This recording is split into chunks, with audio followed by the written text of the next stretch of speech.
First part हमने आपने देखा था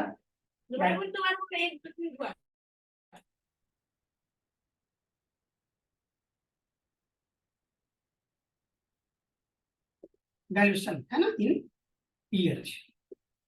ये आपने देखा था कल। इसका जो फर्स्ट पार्ट था वो आपने बहुत अच्छे से देखा। इसको कोशिश करूंगा मैं आने वाले समय, क्योंकि हमारे पास समय बहुत ज्यादा है, इसकी परेशानी नहीं है, मैं फिर से एक बार बता दूंगा उसको। हम आगे बढ़ते हैं। कल कल जो हमने देखा था उसको थोड़ा सा मैं थोड़ा सा यहाँ एक्सप्लेन करने की कोशिश करूंगा, फिर से रिन्यूअल करने की कोशिश करूंगा, ताकि आपको याद आ जाए कि मैं क्या बोला था। हमने कल देखा मैगी मेथड, ग्लोबल टेक्निक देखा हमने, और डाइल्यूशन की डेफिनेशन जो इलेक्ट्रोमैग्नेटिक शो कर रहा है वो हमने देखी, है कि नहीं। हमने पोटेंशिएशन को नहीं समझा, बट पोटेंशिएशन की डेफिनेशन हमको समझ में आ गई थी। आगे चल के फिर हम इसको जब कंपेयर करेंगे तो फिर से एक बार मैं इसको बता दूंगा।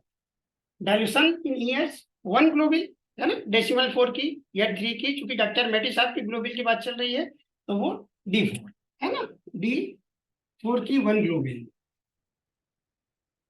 ग्लोबल इन 180 ml, है ना, DM यही देखा था ना हमने। तो इस तरीके से हमने फर्स्ट बनाया, फर्स्ट से सेकंड बनाया, सेकंड से थर्ड बनाया, तो ये इस तरीके से डायलूट मेथड सामने आता है। और इस चीज में हमने एक चीज और देखा था कि ये जो D4 है और यहाँ जो आपका जो थर्ड बना, थर्ड, है ना, थर्ड डाइल्यूशन, ये थर्ड डाइल्यूशन से बना, लोग आजकल इसको थर्ड ग्लास के नाम से जानते हैं। चीज वही है, क्योंकि ग्लास में बनाया गया है इसको। इसको सरल क्या किया गया है, आज जो शीशी आती है, बिस्लरी आती है 250 ml की, 250 ml की शीशी आती है। लोग क्या करते हैं, सरल बनाने के कारण इसमें से क्या करते हैं, 70 ml पानी हटा लेते हैं, 70 ml पानी हटा लेते हैं, तो ये क्या बच जाता है, 180 ml, एकदम सिंपल। और उसमें वन ग्लोबल डाल देते हैं, ये टेक्निक सरल हो जाती है। आज बहुत अच्छे से मालूम है आपको कि हर बार बड़ी शीशियां खरीदना और इसको फिर से बना के रखना, और ये तरीके थोड़ा सा थोड़ा लोग आजकल क्या शॉर्टकट टेक्निक अपनाने लगे हैं, तो कठिन टाइप का लगता है। और ये जो बिस्लरी की जो शीशी ऐड कर रहे हैं, छोटी शीशी आती है ना, 250 ml की, 250 ml की, उसमें से 70 ml जो रहता है वो माइनस कर लेते हैं, -70 ml कर लेते हैं, और ये इस तरीके से 180 ml, एकदम सिंपली मेथड सामने आ जाता है। तो पूरा का पूरा उठा लेते तरीके से फर्स्ट सेकंड थर्ड बना लेते हैं, सिंपली मेथड सामने आता है। तो ये इस तरीके से, इसलिए लोग क्या करते हैं, क्योंकि क्वांटिटी पानी की ज्यादा हो जाती है, और इसलिए भी क्या करते हैं लोग कि इसको first second dilution, first dilution second, इस तरीके से ना कह करके फर्स्ट ग्लास सेकंड ग्लास ऐसा कहना ज्यादा पसंद करते हैं। हालांकि किसी ने स्टार्टिंग में कहा होगा, है कि नहीं है, तो वो फॉलो करते हैं, कोई बात नहीं, उनके समझ में आना चाहिए बस, है कि नहीं। तो इस तरीके से हमने देखा। तो एक चीज हमने क्या देखा कि भाई D4 में जो मेडिसिन थी, वही मेडिसिन की नैनो पार्टिकल या कम क्वांटिटी जो थी वो तीसरे ग्लास या तीसरे डाइल्यूशन में भी थी, वही थी। अंतर सिर्फ इतना था कि ये मोर पॉजिटिव होता है और ये मोर नेगेटिव होता है। पार्टिकल इसी का नैनो पार्टिकल यहाँ आया, मतलब आपने स्टोक देकर के उसका जो नेचर था वो चेंज नहीं किया, और यही कारण था। ये डाइल्यूशन का जो मेथड है ये इलेक्ट्रोमैग्नेटिक में सामने आता है, इस तरीके से शो करता है। इसलिए कई कंपनियां आज जो क्रॉस को फॉलो कर रही है, बहुत सारी ऐसी कंपनी भी है जो मूलर को फॉलो कर रही है, बड़े बड़े लोग जो इलेक्ट्रोमैग्नेटिक में हो चुके हैं, काफी साइंटिस्ट लेवल के जो लोग हैं, तो वो अलग अलग टाइप के मेथड भी सामने लाए हैं। 19 का यूज करके देखा कई लोगों ने, 147 का, तो इस तरीके से सामने आया, वो भी मेथड उपयोग कर रहे हैं। और ये क्लासिकल मेथड है जिसमें डॉक्टर मैटी साहब ने इस तरीके से उपयोग करना स्टार्टिंग से शुरू किया, है कि नहीं। ये ऐसा क्यों किया, इसको भी मैंने कल बता दिया था, है कि अब चूंकि लोग कम जुड़े हैं इसलिए मैं फिर से रिन्यूअल कर देता हूँ। कारण सिर्फ इतना था कि जब भी कोई रोग होगा तो उन्होंने रोग का कारण क्या देखा, या तो ब्लड की इम्प्योरिटी देखा या तो लिम्फ की इम्प्योरिटी देखा। क्योंकि ये की जो 38 जो रेमेडीज ओरिजिनल रेमेडीज थी, वास्तव में कंपाउंड करके बनाई गई मेडिसिन थी, अर्थात कई प्लांट मिला करके एक मेडिसिन, ओरिजिनल मेडिसिन को बनाती है। तो ये देखने को मिलता है कि उस मेडिसिन में एज इलेक्ट्रोम्योपैथी के रूल के हिसाब से, अगर इलेक्ट्रोम्योपैथी का अगर रूल लागू होगा तो या तो ब्लड की इम्प्योरिटी पे जाएगी वो, या तो लिम्फ की इम्प्योरिटी पे जाएगी। दोनों में से किसी एक इम्प्योरिटी के ऊपर जाकर के वो वर्क करना शुरू करती है कि नहीं है। तो चाहे वो मेडिसिन का नेचर स्टार्टिंग से ही वो डीप एक्शन क्यों ना हो, लेकिन वो जाएगी तो ब्लड या लिम्फ के ही जाएगी, है कि नहीं। अब इस तरीके से अपन देखें तो कभी भी आप देखोगे कि कोई भी ऐसा पार्टिकल जो वाइटलिटी जिससे पाई जाती है, ऑक्सीजन ज्यादा पाई जाती है, या उस जो वाइटल फ्लूइड जिसको ब्लड और लिम्फ के माध्यम से वर्क कर रहा है, ये जो सुपरफिशियल पार्ट में नहीं पाया जाता है। ये सिर्फ ब्लड कह देने से काम नहीं चलता, वास्तव में ब्लड एक सेल, एक टिश्यू है, कनेक्टिव टिश्यू है। इसको साइंस से साबित भी कर दिया है। तो आप कहीं ना कहीं सेलुलर लेवल पे जा रहे हैं। तो आप किसी अंग पे जाना आसान है, लेकिन सेल के लेवल पे आना काफी कठिन है। तो एक ही मेडिसिन को किसी अंग पे काम करवाना और किसी सेल के लेवल पे काम करवाना, दो अलग अलग बातें हो जाती है। यहाँ से आपका जो मेथड था वो पॉजिटिविटी और नेगेटिविटी शो करता है। तो यहाँ से आप देखोगे कि ये किसी अंग की एक्टिविटी बढ़ाने में काम आता है, और ये किसी उसी उसी अंग से रिलेटेड, अगर मान लीजिए कोई सेल है, जैसे लीवर है, लीवर की कोई सेल है, उस पर अगर काम करेगा तो ये इस तरीके से नैनो पार्टिकल काम करेगा, तब उसकी सेल पे जाएगा, तब उसमें होने वाले अनबैलेंस को दूर करेगा। हालांकि काम वही कर रहा है, लेकिन वो सेल के लेवल पे कर रहा है और ये ऑर्गन के लेवल पे कर रहा है, अंतर सिर्फ इतना था। तो यहां से हम देखते हैं कि रूल हमेशा फॉलो किए गए। आज लोगों ने होम्योपैथी ला करके बहुत सारे रूल तोड़ दिए, और कई लोग तो साफ साफ बोलते हैं कि होम्यो डॉक्टर मेटी साहब ने ये कहा। बट मोदी साहब ने क्या कहा क्या नहीं कहा अभी तक तो किसी को पता नहीं चला, फिर उनको कैसे पता चल गया। तो ये मान के चलिए कि हमारे लोग आज जो देख रहे हैं, सुन रहे हैं, वास्तव में वो रिसर्च का सब्जेक्ट था, जिन्होंने डॉक्टर सिन्हा सर जैसे लोग, डॉक्टर गिल्डन जैसे बड़े जो लोग थे, सर जैसे लोग जो थे, वो उन्होंने करके देखा, उसके बाद हमको सामने दिया कि भाई उन्होंने मेटी साहब ने क्या किया, क्रॉस ने क्या किया, ये देखने को मिलता है। लेकिन मेटी साहब ने क्या कहा, उन्होंने क्या किया, उनकी कोई बुक अभी तक ओरिजिनल अवेलेबल नहीं है, लोग बोलते जरूर है कि नहीं। तो इस तरीके से आप कभी किसी के भ्रम में या इस तरीके से मत रहिए कि कोई मेरे को इस तरीके से कह रहा है। नो, आज ये सारा सारा पता चल रहा है तो doctor Sinha, doctor Gilden, doctor Cross के तरीके से पता चल रहा है आज हमको, है कि नहीं। खैर, ये जो है लॉ के ऊपर काम कर रही है तो पता चलता है। तो ये कल हमने देखा था कि ये सारे मेथड जो थे वो इस तरीके से वर्क करते हैं, और कैसे मेडिसिन नेगेटिव से पॉजिटिविटी की तरफ जाती है और पॉजिटिविटी से नेगेटिविटी की तरफ जाती है कि नहीं। क्योंकि लोग इस तरीके से होते हैं, इस तरीके से पता चलता है। और ये दोनों अंग जो रहते हैं वास्तव में ब्लड का ही पार्टिकल रहते हैं। लिम्फ जो रहता है प्लाज्मा के रूप में रहता है, और जो जिसमें बहुत सारे एसिड भी होते हैं, इसके अलावा आपके प्रोटीन भी होता है, प्रोटीन के कुछ पार्ट्स होते हैं, है कि नहीं है। और इस तरीके से उसमें डब्ल्यूबीसी के पार्ट्स होते हैं, इस तरीके से। तो ये बहुत सारे एमिनो वगैरह जो होने के कारण क्या होता है, वो चिपचिपा सा रहता है। लिम्फ का जो पार्ट है चिपचिपा सा लगता है। और ब्लड जो रहता है, ब्लड में थ्रोम्बोसाइट्स वगैरह रहती है, इसके अलावा डब्ल्यूबीसी भी रहती है, प्लेटलेट्स साथ में साथ हीमोग्लोबिन पे रहता है। तो ये प्रोटीन और इसके अलावा जो आयरन का जो पार्ट होता है, ग्लोबिन और प्रोटीन, दो अलग अलग ग्लोबिन प्रोटीन रहता है, और आयरन जो रहता है वो हीम का पार्ट रहता है। तो इस तरीके से मिल करके ब्लड को क्वालिटी देते हैं, तो ब्लड का पार्टिकल है। और प्लाज्मा वाला जो पार्ट रहता है, इसी का परिवर्तित रूप छना हुआ पार्ट रहता है जो डब्ल्यूबीसी से कनेक्ट होता है। तो ब्लड और लिम्फ जो रहता है वास्तव में एक ही सिक्के के अलग अलग पहलू होते हैं। वो किसी विशेष पार्ट को या लिम्फेटिक सिस्टम को एक्सप्लेन नहीं करते हैं, है कि नहीं है। वो ओनली ब्लड को एक्सप्लेन कर रहा था, और ब्लड के साथ साथ उसका जो चेंज था, सेकेंडरी जो पार्ट था, उसको एक्सप्लेन किया। तो यहां से पता चलता है कि डॉक्टर मेटी साहब ने जो डायल्यूशन जो बनाया वो इलेक्ट्रोहोम्योपैथी के रूल को ध्यान में रखकर बनाया, और उसके हिसाब से पता चला कि भाई ये जो मेडिसिन है या तो वो ब्लड पे जाएगी या तो लिम्फ पे जाएगी, है कि नहीं है। और ये दोनों एक ही सिक्के के अलग अलग पार्ट है, एक एक परिवर्तित पार्ट है, ये देखने को मिलता है कि नहीं। आपने बहुत अच्छे से देखा है कि अगर मान लीजिए कहीं ब्लड निकल रहा है तो वहां पर पस नहीं बनेगा, है कि नहीं। जब तक वहां पे लिम्फ की प्रेजेंटेशन नहीं होगी तब तक पस नहीं बनेगा। आपने कभी ध्यान दिया इस चीज को, है कि। तो मतलब कहने का क्या है, ये देखने को मिलता है। तो ये अलग एक ही सिक्के के अलग अलग पार्ट्स होते हैं जो इलेक्ट्रोहोम्योपैथी में डायरेक्ट देखने को मिलते हैं। मतलब कितना बड़ा साइंस है और कितना हल्के में लोग समझा देते हैं, मुझे बड़ा आश्चर्य लगता है कि नहीं। और इसके बहुत बड़ा लंबा चौड़ा चैप्टर है। ये इलेक्ट्रोहोम्योपैथी की डायल्यूशन इस तरीके से सेट होते हैं। है कि नहीं। ये हो गया इलेक्ट्रोहोम्योपैथी के मेटल डाइल्यूशन की सेटिंग हो गई, ठीक है कि नहीं। ये हो गया ऑर्गेनिक मेडिसिन और ये हो गया सेल्यूलर मेडिसिन, ठीक है कि नहीं। इस चीज को ध्यान में रखना। और यही चीज कई लोग इसको एंजाइम भी बोलते हैं, क्यों? क्योंकि एंजाइम प्रोटीन के पार्ट्स होते हैं, है कि नहीं। और प्रोटीन जो रहता है बॉडी से रिलेटेड सेल्यूलर लेवल पे काम, और इसलिए भी इस तरीके से शो करते हैं। नो प्रॉब्लम, वो भी अपनी जगह सही हो सकते हैं, हम किसी को कुछ नहीं कह रहे हैं। तो ये हो गया फर्स्ट पार्ट जो कल हमने देखा, जिसको मैंने फिर से एक्सप्लेन कर दिया यहाँ पे। और इसका आज नेक्स्ट पार्ट देखते हैं।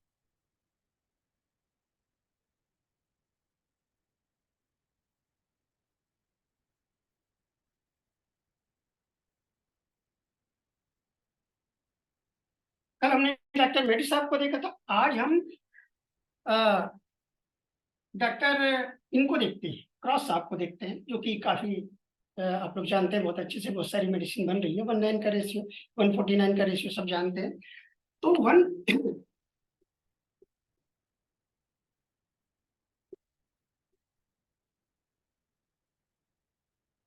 इन्होंने क्या किया, देखिए डाइल्यूशन बनाने की टेक्निक थी सामने, डेफिनेशन फिर से हम देख लेंगे, नो प्रॉब्लम। कल मैंने बता दिया था, मेरी बता दे रहा हूँ कि इसमें क्या होगा। इन्होंने क्या किया, मेडिसिन दी हमारे पास 38, है ना, मेन रेमेडी है ना,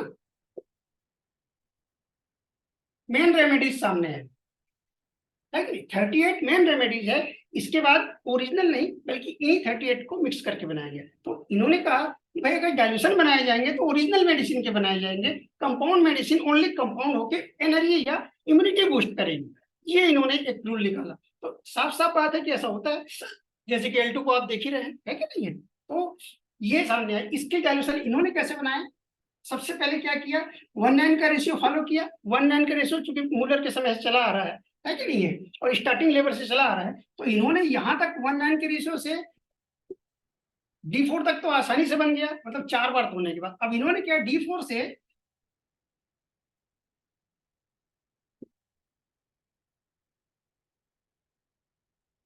D4 D4, चूंकि इनको रिसर्च करने के लिए जर्मनी की लैब, जो होम्योपैथी की जो लैब थी, जैसो, उस समय जैसो नाम था उनका, अभी तो खैर चेंज हो गया सब कुछ, आपको बहुत अच्छे से पता है।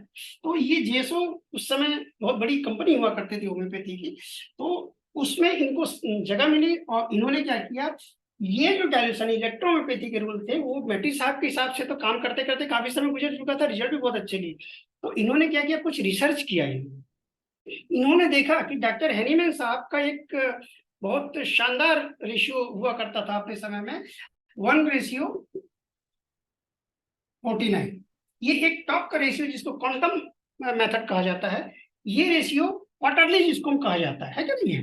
तो इसको एक्सपेरिमेंट करके देखा, तो काफी अच्छे रिजल्ट दिए। लेकिन इसमें एक चीज होती थी कि मेडिसिन जो अगर रूल के हिसाब से देखें, अगर मेटी साहब के रूल के हिसाब से मेडिसिन या इलेक्ट्रोहोम्योपैथी के रूल के हिसाब से देखें, तो ये जो पार्ट है वास्तव में वो DW का होना चाहिए।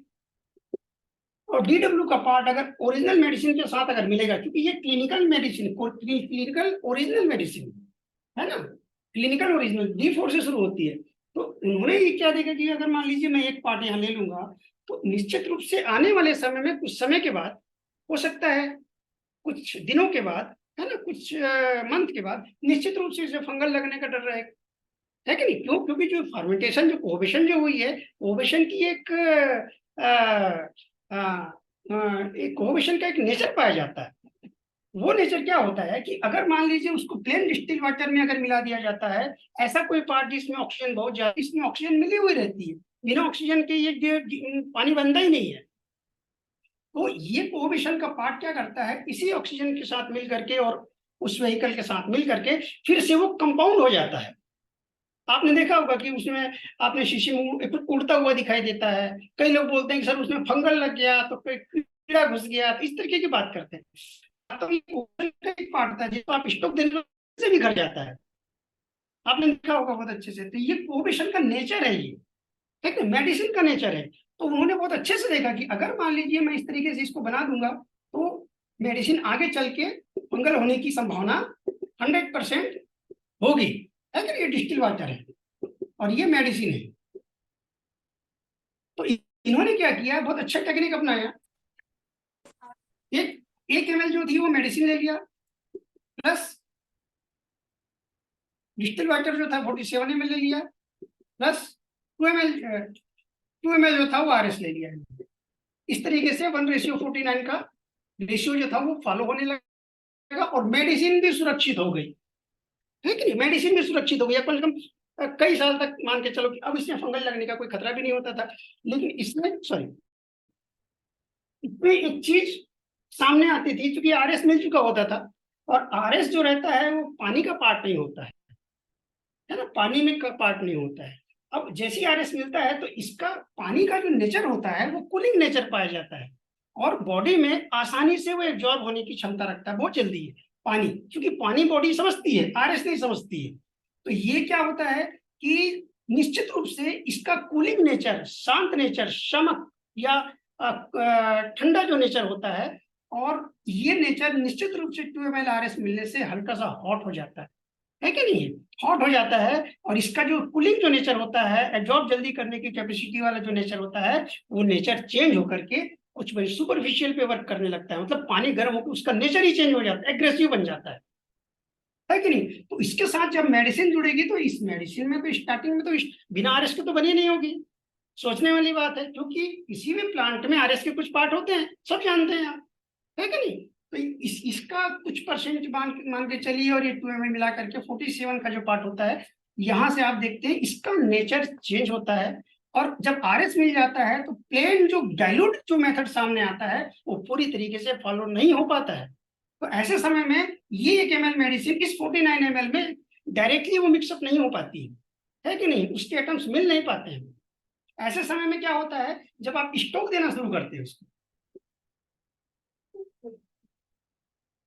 स्टोक देना जब आप शुरू करते हो, तब जाके मेडिसिन जो रहती है उसके डाइल्यूशंस आगे बढ़ते हैं, जिसको हम इलेक्ट्रोहोम्योपैथी की लैंग्वेज में हम डाइल्यूशन कह रहे हैं, और होम्योपैथी की लैंग्वेज से उसको पोटेंशिएशन कह रहे हैं।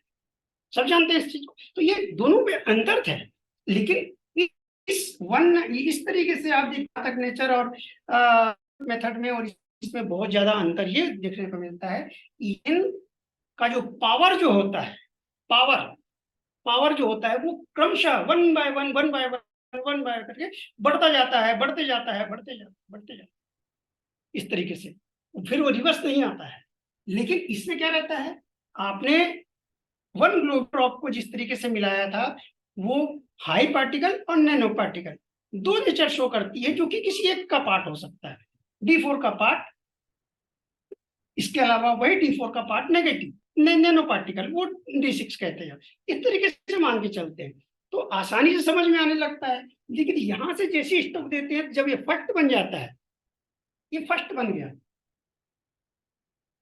फर्स्ट जब बन गया तो ये निश्चित रूप से इस D4 से ज्यादा गर्म होगा और ज्यादा एग्रेसिव होगा, है कि नहीं? चूंकि मेडिसिन अब केमिकल, चूंकि RS मुक्त नहीं मिलता है, फ्री में नहीं मिलता है, ये केमिकल तरीके से या केमिकल प्रोसीजर के माध्यम से बनाया जाता है कि नहीं है? तो ये तरीके से सामने आता है। यस, तो ये देखने को मिलता है इसमें।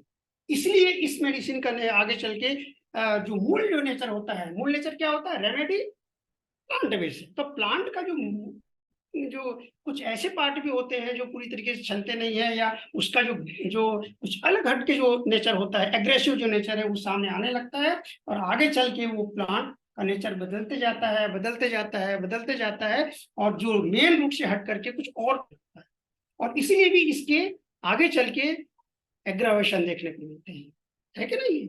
ये वही चीज है, एग्रावेशन जैसा शब्द इलेक्ट्रोहोम्योपैथी में नहीं था, लेकिन आज देखने को मिल रहा है आपको, है कि नहीं? इसलिए देखने को मिल रहा है कि भाई इस तरीके से अपनाना शुरू कर दिया लोगों ने, जो ओरिजिनल जो टेक्निक थी वो भूल गए, मेडिसिन की क्वालिटी जो है घटा दिया लोगों ने, बिजनेस प्रोटेक्ट को ज्यादा महत्व दिया, तो ये सारी चीज देखने को मिल रही है। तो ये चीज वहां से देखने को मिलती है। ऐसा नहीं कि रिजल्ट नहीं मिले, रिजल्ट टॉप के मिले। आज ये बहुत सारी कंपनियां इस रूल को फॉलो कर रही हैं और अच्छे रिजल्ट ले रही है, ऐसा नहीं है कि नहीं ले रही है। मैं इसके खिलाफ नहीं हूँ दोस्तों, है ना, मैं खुद भी यूज करता हूँ और इस तरीके से मैं रिजल्ट लेता हूँ मैं, है कि नहीं? काफी आसान हो जाता है, ज्यादा नेगेटिव हो जाता है, क्योंकि मैं स्टोक नहीं देता हूँ इसमें, तो जल्दी नेगेटिव हो जाता है, और उसको पोटेंशिएशन नहीं करता हूँ। इसी मेथड से, इस रेशियो से इस मेथड को इस्तेमाल करता हूँ, ताकि 3 बार तोड़ने से मोर नेगेटिव हो जाता है, बस इतना सा अंतर होता है। तो यहाँ से देखने को मिलता है कि स्टोक देने पर मेडिसिन एग्रेसिव हो जाती है, उसका नेचर चेंज हो जाता है। अब चेंज होता है, कैसे चेंज होता है देखिए, इस मेडिसिन के सेम दिखाई देता है D4 का, फर्स्ट का, ये भी गर्म होता है। लेकिन अगर मान लीजिए ये फर्स्ट को अगर मान लीजिए थर्ड मिला के खड़े कर देंगे, तो ये देखने को मिलता है कि फर्स्ट जो डाइल्यूशन बना था आपका, वास्तव में पोटेंशियल था जिसको आप डाइल्यूशन कह रहे हैं, ये फर्स्ट डाइल्यूशन कहीं और काम कर रहा है, लेकिन सेकंड डाइल्यूशन कहीं और जा रहा है, कहीं और जा रहा है।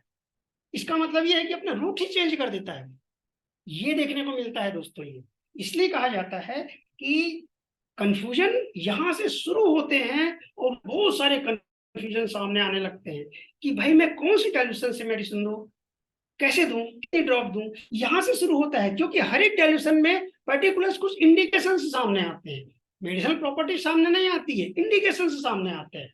तो यहाँ से ये सिम्टोमेटिकल शुरू होते दिखाई देती है मेडिसिन। अब अगर मान लीजिए किसी को गाउट हो गया मान लीजिए, तो गाउट एक मेटाबॉलिक डिसऑर्डर है कि नहीं, मेटाबॉलिक डिसऑर्डर है।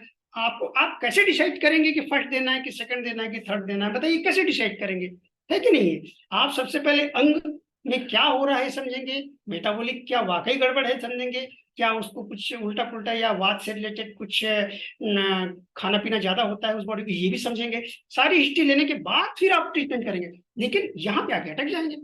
अब फर्स्ट देना है कि सेकंड देना है, कि यूरिक एसिड बढ़ रहा है तो ये बढ़ रहा है तो वो बढ़ रहा है कि नहीं, वात में जोड़ों में प्रॉब्लम आ रही है, लंग जो नी वाले प्रॉब्लम, चलने फिरने में प्रॉब्लम आ रही है। अब सिलेक्शन में इसलिए कंफ्यूज है क्योंकि हर बार आपको नया इंडिकेशन सामने आ रहा है, फिर फर्स्ट सेकंड है, फिर नया इंडिकेशन सामने आ गया, आप कैसे सिलेक्ट करेंगे ऐसे? हाँ, अगर मान लीजिए मेरे जैसा कोई व्यक्ति या कोई सीनियर अगर आपको आप फर्स्ट डाइल्यूशन को न्यूट्रिशन में दीजिए, तो आप वहां से सोचना ही बंद कर देते हैं कि न्यूट्रिशन से आगे क्या होना चाहिए। नो, ये आप में बहुत बड़ी कमी देखने को मिल रही है, आज कॉमन देखने को मिल रहा है, और यहां से गलतियां शुरू हो रही। आपको ये समझना कि न्यूट्रिशन का पार्ट कहीं ना कहीं आपको इम्यूनिटी बूस्ट करेगा या योग देगा। योग का मतलब संधि करेगा, वो मिलाएगा, मतलब आपकी जो बॉडी में जो गलतियां हो गई है या रोग आ गया है, इम्प्योरिटी आ गई है, तो योग बढ़ा के क्या करेगा, योग बढ़ाने का मतलब बॉडी में इम्यूनिटी बूस्ट करेगा, है ना, बॉडी में उस रोग से लड़ने की कैपेसिटी बढ़ाएगा। ये होता है। तो कहने का मतलब ये था, लेकिन इसमें योग बढ़ाने की कैपेसिटी कहाँ थी बताइए? ये तो पोटेंशिएशन में आ गया, ये एग्रावेशन भी कर सकता है, सडन किसी अंग का फंक्शन बढ़ा देगा, तो ऐसे में प्रॉब्लम खड़ी हो जाती है, जिसको आप एग्रावेशन कह रहे हैं, है ना। क्योंकि इसमें आरएस का जो पार्ट था वो केमिकल बेस्ड था, और पूरे डिस्टिल वाटर को वो पूरी तरीके से इंप्योर कर दिया है, उसका नेचर भी चेंज हो गया है, तो पानी भी उसी तरीके से काम करेगा, है कि नहीं? इसलिए कहा जाता है कि इसमें आपको समझने में बड़ी कठिनाई होगी। क्योंकि यहां से जैसे कि मान लीजिए जब गाउट की बात चली, चलिए मैं यहां लिख देता हूँ ना S5 एंटी गाउटी रेमेडी मानी जाती है, और ये देखा भी है, सबने देखा है। इसके बाद जब S5 काम नहीं करती है तो S6 का नंबर आता है, ठीक है कि नहीं? लेकिन प्राइमरी मेडिसिन और सेकेंडरी मेडिसिन दोनों सामने आती है। इसके बाद अगर मान लीजिए सेकेंडरी लेवल पे कोई बड़ी समस्या आती है तो S6 का। तो आपने क्या देखा, S5 अगर इस तरीके से देखें तो समझ लीजिए कि वात का दर्द या वात का पैनिक जो टेक्निक है वो किस तरीके से होती है। कहीं वो आर्थराइटिस में तो नहीं जा रहा है, इन्फ्लेमेटरी कंडीशन में तो नहीं जा रहा है, ये भी आपको समझना पड़ेगा। इसके अलावा वात या गाउट, है ना, इसकी डेफिनेशन उस आर्थराइटिस से कितनी मैच खा रही है, ये आपको समझना पड़ेगा, आपको एक्सरे वगैरह देखना पड़ेगा, उस जगह की लोकेशन देखना है क्योंकि ऑर्गन की। इसलिए मैं इसके टेस्टिंग के कोई खिलाफ नहीं, तो यहाँ से हमको समझ में आना चाहिए। मैं इस चैप्टर को इसलिए स्लोली बता रहा हूँ क्योंकि यहाँ सबसे जटिल है, इसलिए बता रहा हूँ आपको। चलिए, ये आपको समझ में आ गया है कि नहीं? अब देखिए, इसको आपने क्या किया, थर्ड पे लाके, रेशियो यही है, टेक्निक वही है, स्टोक 50 स्टोक, चलिए मान लीजिए 50 या 100 स्टोक मान लीजिए, चलिए, है कि नहीं? मान लीजिए, चलिए मान लीजिए, मानने में क्या जाता है। अब देखिए, आपने थर्ड डायरेक्शन तक लाके खड़े कर दिया। अब ये बात आप साबित ही नहीं कर पाएंगे कि इसमें जो पार्टिकल था वास्तव में वो D4 का था कि फर्स्ट का था, क्योंकि यहाँ तक आते आते पूरी की पूरी जो मेडिसिन होती है वो तो निश्चित रूप से व्हीकल की क्वांटिटी ज्यादा होने के कारण गायब हो जाती है। इसमें ओनली गैसेस के रूप में एनर्जी व्याप्त हो जाने होने लगती है। तो ये जो एनर्जी था वास्तव में ये काम तो बॉडी का था, मेटाबॉलिक तो बॉडी में होनी चाहिए, तब जाके ये किसी न्यूट्रिशन में इंटेस्टाइन के माध्यम से जब वो सारे एंजाइम्स जब मिलते हैं तब जाके ये काम होना चाहिए। अब ये आपने प्राइमरी बेस पे लाके खड़े कर दिए, तो यहाँ से एग्रावेशन आपको देखने को मिलेंगे। तो इसके इंडिकेशन भी आपको अलग अलग देखने को मिलेंगे, है कि नहीं? इंडिकेशन भी अलग अलग देखने को मिलेंगे। आप का जो नेचर जो सामने था वास्तव में वो फर्स्ट को मतलब टच कर रहा है कि नहीं कर रहा है, आप इसका प्रूफ नहीं कर सकते। तो ये पोटेंशिएशन में ये सबसे बड़ी कमी देखने को मिलती है। होम्योपैथी वाला अगर कोई व्यक्ति है तो वो होम्योपैथी स्टाइल में समझा सकता है इसको, बट इलेक्ट्रोहोम्योपैथी की रेमेडी चूंकि ऑर्गेनिक रेमेडी है, आंगिक मेडिसिन है, अंग पे काम करती है, और होम्योपैथी की रेमेडी किसी अंग पे काम नहीं करती, वो सिम्टम पे काम करती है। अगर होम्योपैथी के रूल के देखें, आयुर्वेद कहता है कि हाँ किसी अंग पे काम करती है, तो उस रूल को लोग फॉलो करने लगते हैं कि हाँ भाई आर्निका उधर जा रही है तो एलोकेपेंसिस इधर जा रही है तो एवेना उधर जा, नो, वो हमेशा अगर होम्योपैथी में अगर यूज हो रहा है तो निश्चित रूप से उसका नेचर सिम्टोमेटिकल ही यूज होगा, है कि नहीं है? वो ये साबित नहीं, बोलने का उसको पूरी तरह से मतलब अधिकार ही नहीं कह सकते हैं। तो ये मतलब कहने का, तो इसलिए आपकी मेडिसिन सिम्टोमेटिकल जा रही थी कि आंगिक जा रही थी, ये आपको समझना पड़ेगा। और ये जो थर्ड डायल्यूशन है वास्तव में अगर मान लो S5 का है तो S5 का जो नेचर होगा यहाँ तक आते आते उस चीज को भी आपको समझना पड़ेगा, तब आप इसको उपयोग कर सकते हैं। तो सिलेक्शन ऑफ रेमेडी में काफी आसान हो, हालांकि सिलेक्शन ऑफ रेमेडी का सब्जेक्ट था क्योंकि डायल्यूशन का ही एक पार्ट है, इसलिए मैं आपको बता दे रहा हूँ। आगे चल के फिर से समझा दूंगा, नो प्रॉब्लम, आप चिंता मत कीजिए। तो यहाँ से हमको एक चीज समझ में आती है कि मेडिसिन D4 से फर्स्ट क्लास सेकंड क्लास एक मेडिसिन का पार्टिकल स्वयं जाके उपयोग कर रहा है, भले वो नैनो है, नेगेटिविटी शो कर रहा है, लेकिन यहाँ मेडिसिन नेगेटिविटी कैसे शो कर रही है आपको ये अगर मान लीजिए, अगर आप में से अगर कोई बता सकता है तो जरूर कमेंट में करेंगे कि क्या ये मेडिसिन नेगेटिव हो गई। दूसरी बात, अगर मान लीजिए ये मेडिसिन 5th या 100 में पहुंच जाता हूं, है ना, चलिए डायल्यूशन लिख देता हूँ, चलिए अगर ये 100 डायल्यूशन नेगेटिव है तो क्या ये 100 डायल्यूशन क्या वाकई नेगेटिविटी शो कर रहा है, ये हमको समझना पड़ेगा। जबकि यहां तक आते आते आते आते उस नैनो पार्टिकल का पावर एटॉमिक लाइक हो गया है, और वो एटम्स क्या वाकई सिर्फ दिखने भर का नैनो है, इसलिए हम उसको नेगेटिव नहीं कह सकते। क्यों? क्योंकि बॉडी में जो उसका असर हो रहा है वो काफी लंबे ड्यूरेशन तक हो रहा है, और जब लंबे ड्यूरेशन तक हो रहा है तो 100% उसके होम्योपैथी के रूल यहाँ फॉलो हो रहे हैं, तो ये देखने को मिल रहा है। जबकि ग्लास मेथड्स में आपको, क्योंकि पार्टिकल आपने नैनो किया था तो वो एक छोटा सा दाना, चावल का दाना, वो कंटिन्यू एक दाने से पेट नहीं भरता, तो आप क्या करेंगे, फटाफट फटाफट खाएंगे, फटाफट फटाफट खाएंगे, तो शायद ही आपका पेट भर सके। मैं नहीं मानता कि पेट भर, दाने से पेट नहीं भरता, ये है। तो ये छोटे छोटे छोटे छोटे करके आप डायरेक्ट जल्दी जल्दी खा रहे हैं, इसका मतलब साफ है कि अगर आपको ग्लास मेथड इस्तेमाल करना है, एक डोज में इस्तेमाल करना पड़ेगा, तब आपको एक्यूरेट रिजल्ट, और 2 या 3 डोज के बाद आपको इमीडिएटली असर देखने को मिलेंगे उसको। जबकि इसमें एक निश्चित ड्यूरेशन मांगेगा, सप्ताह में एक बार, 15 दिन में एक बार, ऐसा मांगेगा। जैसे कि थर्ड डायल्यूशन 3 या 4 दिन में एक बार ड्यूरेशन मांगता है। इसका मतलब इस एक डायल्यूशन की अगर मान लीजिए आपने 10 ड्रॉप अगर मान लीजिए पिला दिया आपने, ये 100 डायल्यूशन है, अगर इसकी 10 ड्रॉप अगर पिला दिया मान लीजिए, तो बॉडी में 4 दिन तक इसका असर होगा, बताइए। इसका मतलब ये पावर बढ़ा हुआ है, आपने कहाँ नेगेटिव किया बताइए। तो ये आपको और हमको समझना पड़ेगा, और नेगेटिव किया भी तो वो होम्योपैथी वाला समझा सकता है जो होम्योपैथी के रूल में लागू होता है, इस पे। तो ये कुछ अंतर हैं, लोग आज बड़ी बड़ी बात करते हैं, वो अलग मेथड है, अलग चैप्टर है, इसको हम एक बार फिर से समझते हैं। तो यहाँ तक तो एक्सपेरिमेंट के दौरान सामने आया और काफी सक्सेस हुए, है कि नहीं? अब इन्होंने क्या किया, अब देखिए ये तो डॉक्टर क्रॉस के अनुसार हो गया।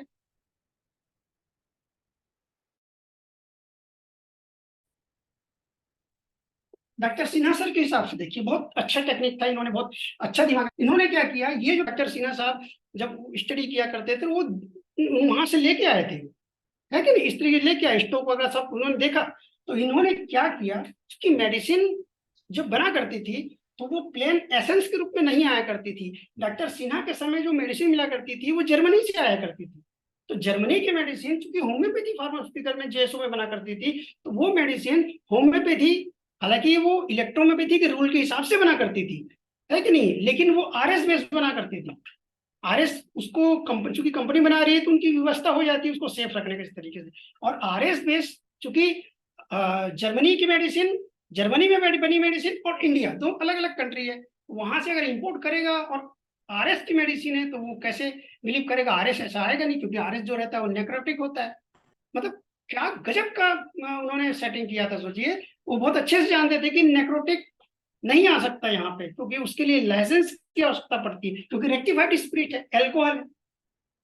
ये समझ में आना चाहिए। लोग अल्कोहल अल्कोहल बोलते हैं, वास्तव में रेक्टिफाइड स्पिरिट है। अल्कोहल का प्यूरिफाइड रूप होता है, अलग अलग रूपों में आता है, 92%, 82% ऐसा आता है। यहाँ तक कि मैंने कुछ अल्कोहल में 95% तक भी देखा है मैं, लेकिन हाँ 92 ज्यादा देखा है मैंने। इसके अलावा 85 तो बहुत मिलता है कि नहीं। तो ये आरएस का रेक्टिफाइड स्पिरिट होता है। अल्कोहल आप देखेंगे तो बहुत कम देखने को मिलता है।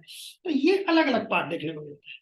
तो यहाँ से बहुत अच्छे जान इन्होंने क्या किया कि ये रूल को नहीं भूला इन्होंने। और दूसरी चीज डॉक्टर सिन्हा सिन्हा साहब ने ये देखा कि भाई मेडिसिन तो डिस्टिल वाटर में बनने की है कि नहीं। मेडिसिन तो डिस्टिल वाटर में बननी है। और ग्लोबल वाली टेक्निक जो होम्योपैथी मेडिसिन बन रही थी, होम्योपैथी फार्मास्यूटिकल जीएसओ में जो इलेक्ट्रोहोम्योपैथी की जो रेमेडी क्रॉस साहब के अंडर में जो बन रही थी, वो एज ग्लोबल टेक्निक में बन रही, ग्लोबल स्टाइल में बन रही थी, है कि नहीं। तो वहां से ग्लोबल मेथड सामने आने लगा और उस ग्लोबल को डायरेक्ट इंपोर्ट करने लगे। तो इन्होंने क्या किया, डॉक्टर सिन्हा साहब ने जो टेक्निक जो इस्तेमाल की, बहुत ही गजब की टेक्निक थी। देखिए ये टेक्निक आप चाहे तो इस्तेमाल करके देख सकते हैं, और बहुत ही गजब की है।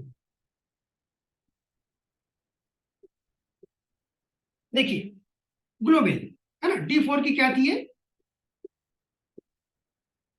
ग्लोबल थी। इन्होंने क्या किया, D4 की global, one global, one global plus one drop distil water, ठीक है कि नहीं। ये हो गया D4 या D3 की, जो भी वो मंगवाते रहे होंगे उनके समय की बात है। जहां तक हमको पता है जीएसओ से D4 की मेडिसिन आती थी, ये हमको पता है। अब वो D3 के मंगवाते थे, अभी पूरा इसका उल्लेख नहीं मिलता किसी को, लेकिन जीएसओ से आती थी तो वो D4 की ही आती थी जहां तक बात। तो ये एक गोली को क्या करते थे, वो सबसे पहले वन ड्रॉप डिस्टिल वाटर डाल करके वो घोल लेते थे, है कि नहीं। ठीक है, अब ये एक गोली इसके साथ मिल गई तो वन ड्रॉप हो गई, है ना। वन ड्रॉप बन गई भाई मेडिसिन, वन ड्रॉप मेडिसिन बन गई, है ना, घुल गया उसका। अब ये वन ड्रॉप मेडिसिन को, है कि नहीं, वन ड्रॉप मेडिसिन, तो ये मेडिसिन पूरा पूरा D4 था, D4 बन गया। अब यहां से उन्होंने क्या किया, 47 ml डिस्टिल वाटर। अब चूंकि ये मेडिसिन यहां तक बन गई, है कि नहीं, तो इन्होंने चूंकि स्टॉक एक एक्सपेरिमेंट के दौरान जो सामने आया था, तो 47 में जो आरएस जो था वो हटा दिया, है कि नहीं। चूंकि ये बहुत अच्छे से जानते थे कि इलेक्ट्रोहोम्योपैथी की दवाई डिस्टिल वाटर में बनती है। आगे चल के कहीं आरएस के चक्कर में होंगे इलेक्ट्रोहोम्योपैथी पे 10 नए क्वेश्चन खड़े मत हो जाए कि आप आरएस कहाँ से मिला रहे हो, आरएस क्यों मिला रहे हो, 100 लफड़े सामने आने लगते हैं। तो ये बहुत अच्छे से ध्यान देखा उन्होंने, इसलिए उन्होंने 2 ml जो था वो, जो डॉक्टर क्रॉस साहब ने जो मिलाया था, वो 2 ml यहाँ से आरएस जो था वो हटा दिया। ठीक है कि नहीं, ये देखने को मिल रहा है।